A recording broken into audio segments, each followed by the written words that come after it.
കാലം അതിവേഗം പുരോഗതി പ്രാപിച്ചുകൊണ്ടിരിക്കുകയാണ്.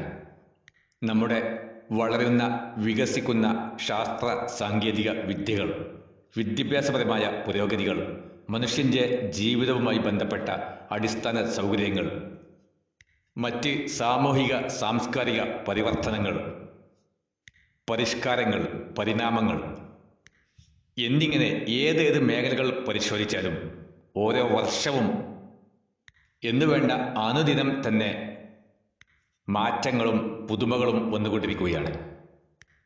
മുൻകാലങ്ങളിൽ നാം വിശ്വസിച്ച പല കാര്യങ്ങളും അതെല്ലാം വ്യാജമാണ്, തെറ്റാണ് എന്ന് തെളിഞ്ഞുകൊണ്ടിരിക്കുകയാണ്. ഇക്കാര്യം പറയുമ്പോൾ നമുക്ക് എത്രയും പെട്ടെന്ന് ഓർമ്മയിൽ വരുന്നത് ഗലീലിയോ എന്ന ശാസ്ത്രജ്ഞൻ്റെ ജീവിതമാണ്.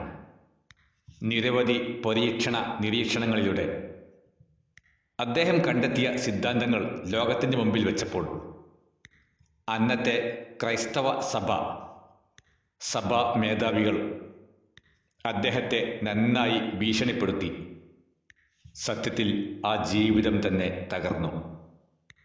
എന്നാൽ പിൽക്കാലത്ത് അദ്ദേഹത്തിൻ്റെ നിലപാടാണ്, സിദ്ധാന്തമാണ് സത്യമെന്ന് തെളിഞ്ഞു. അത് ലോകം അംഗീകരിച്ചു. പൊതുവെ ഇക്കാര്യങ്ങൾ ചർച്ച ചെയ്യുമ്പോൾ ഏറ്റവും കൂടുതൽ പ്രതികൂട്ടിയിലാകുന്നതും മതങ്ങൾ തന്നെയാണ്. ഏത് മതങ്ങളാണോ ഏറ്റവും കൂടുതൽ കാലപ്പഴക്കമുള്ളത് അല്ലെങ്കിൽ ഏറ്റവും കൂടുതൽ പ്രാചീനമായിട്ടുള്ളത്, അത്തരം മതങ്ങൾക്ക് കൂടുതൽ പോറലേൽക്കുന്നത് സ്വാഭാവികമാണ്. എന്തായാലും നമ്മുടെ ശാസ്ത്ര സാങ്കേതിക സൗകര്യങ്ങൾ, വിദ്യകൾ, വിദ്യാഭ്യാസ രീതികളെല്ലാം പുരോഗതി പ്രാപിക്കുന്നതിൻ്റെ തോതനുസരിച്ച് മനുഷ്യരുടെ ചിന്തയിലും വിശ്വാസങ്ങളിലും ആചാരങ്ങളിലും അനുഷ്ഠാനങ്ങളിലും മാറ്റങ്ങൾ വന്നുകൊണ്ടിരിക്കുന്നുണ്ട്. അതും ഒരു സ്വാഭാവിക പ്രക്രിയ തന്നെയാണ്. അതുകൊണ്ട് തന്നെ നിരവധി വ്യക്തികൾ ഓരോ ദിവസവും മതങ്ങൾ അവരുടെ പൂർവ്വ മതങ്ങളെ വിട്ട് അകന്നുകൊണ്ടിരിക്കുകയാണ്.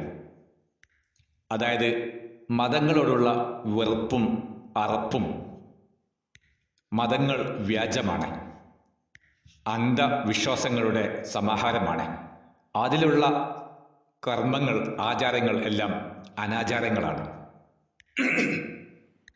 മനുഷ്യൻ്റെ അരക്ഷിതാവസ്ഥയിൽ നിന്നാണ് മതങ്ങൾ ഉത്ഭവിച്ചത് എന്നിങ്ങനെയൊക്കെയുള്ള പുതിയ കണ്ടെത്തലുകൾ അതും സ്വാഭാവികം തന്നെയാണ്.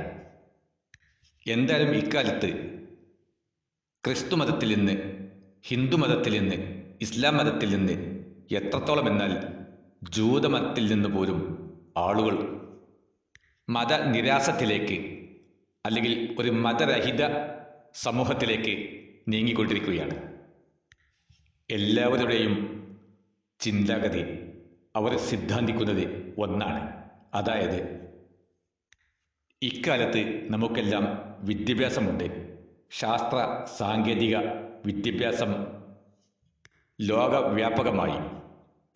മതങ്ങൾ മുന്നോട്ട് വെക്കുന്ന മിക്ക സിദ്ധാന്തങ്ങളും തെറ്റാണ്, വ്യാജമാണെന്ന് കണ്ടെത്തി തെളിഞ്ഞു. അതുകൊണ്ട് തന്നെ മതങ്ങൾ അപ്രസക്തമായി. നമുക്ക് തീർത്തും ഒരു സ്വതന്ത്ര ചിന്താഗതിയോടുകൂടി ജീവിക്കാം. മതത്തിൻ്റെയോ ദൈവത്തിൻ്റെയോ അടിമത്വമല്ല നമുക്ക് വേണ്ടത്. കാരണം നാം പ്രബുദ്ധരാണ്. 1500ഉം 2000ഉം 4000ഉം ഒക്കെ വർഷങ്ങൾ പഴക്കമുള്ള ഒരു സിദ്ധാന്തം ഇനിയും തലയിൽ പേറി നടക്കേണ്ടതുണ്ടോ എന്നൊക്കെയാണ് ചോദ്യം.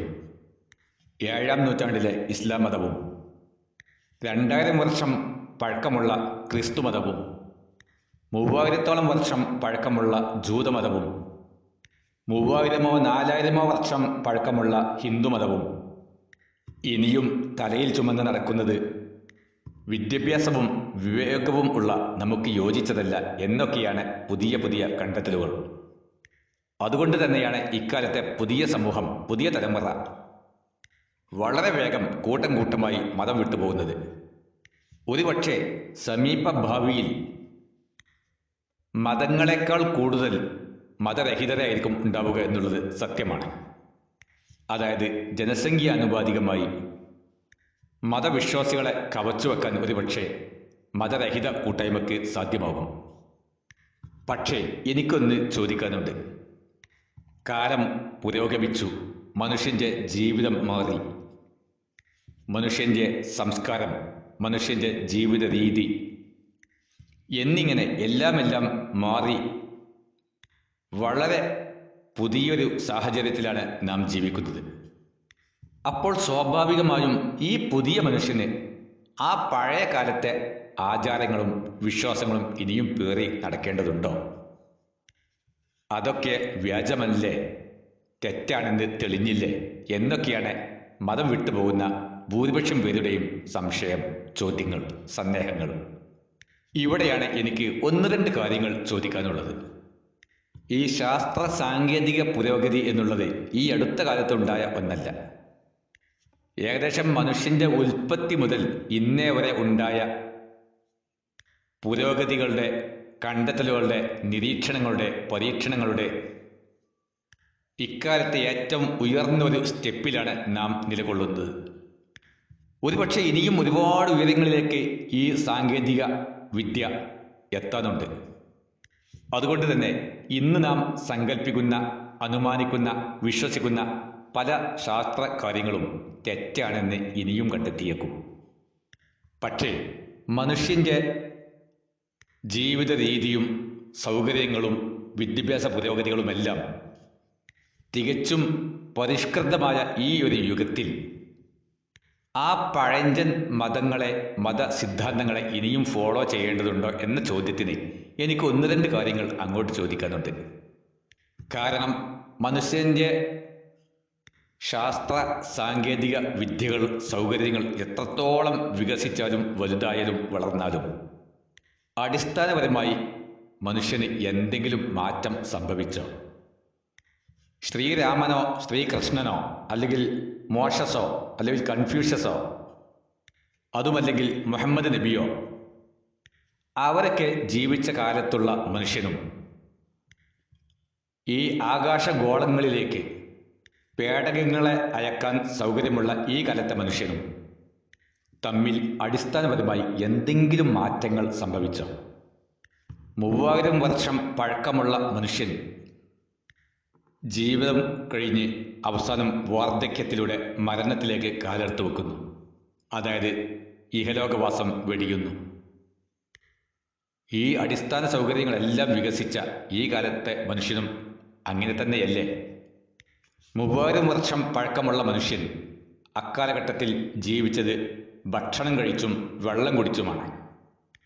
ഇന്നുള്ള ടെക്നോളജി ഉപയോഗിക്കുന്ന മെഷീൻ ലേണിങ്ങും ഡാറ്റാ സയൻസും ആർട്ടിഫിഷ്യൽ ഇൻ്റലിജൻസും എല്ലാം നിയന്ത്രിക്കുന്ന ആധുനിക മനുഷ്യനും ഭക്ഷണം കഴിച്ചും വെള്ളം കുടിച്ചും തന്നെയാണ് ജീവിക്കുന്നത്. 3000 വർഷം പഴക്കമുള്ള മനുഷ്യൻ ഈ അന്തരീക്ഷത്തിൽ സുലഭമായി ലഭിക്കുന്ന ഓക്സിജൻ ശ്വസിച്ചാണ് ജീവിച്ചത്. ഈ AD 3-ാം സഹസ്രാബ്ദത്തിലെ മനുഷ്യനും ഓക്സിജൻ ശ്വസിച്ച് തന്നെയാണ് ജീവിക്കുന്നത്.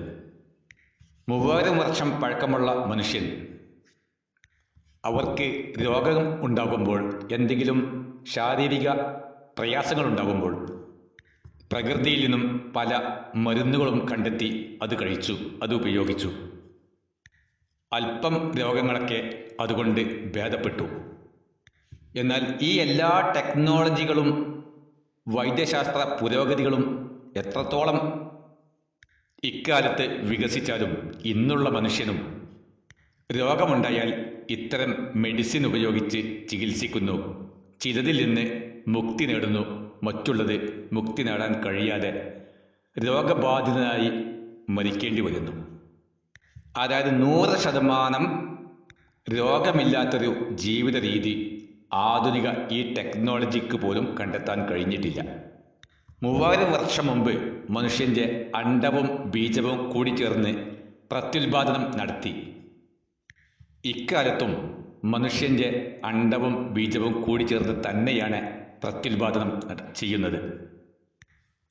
ഒരു സ്ത്രീയുടെ അണ്ഡവും ഒരു പുരുഷൻ്റെ ബീജവും സ്വീകരിക്കാതെ മൂന്നാമതൊരു മാർഗത്തിലൂടെ ഒരു പ്രത്യുൽപാദന സംവിധാനം ഇന്നേ വരെ കണ്ടെത്താൻ കഴിഞ്ഞിട്ടില്ല.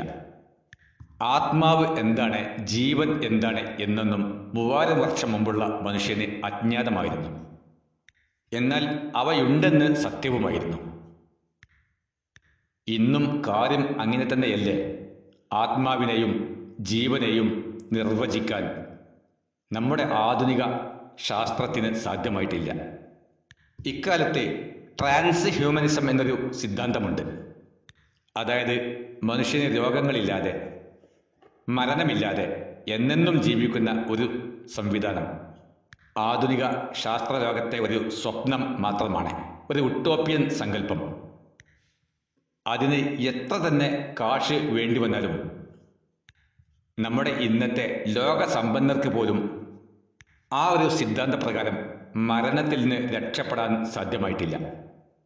ഇനി ഇതിനേക്കാളൊക്കെ ഏറ്റവും വലിയൊരു അത്ഭുതം നമ്മുടെ ഓരോ വർഷവും കണ്ടുകൊണ്ടിരിക്കുന്ന പ്രകൃതി ദുരന്തങ്ങൾ.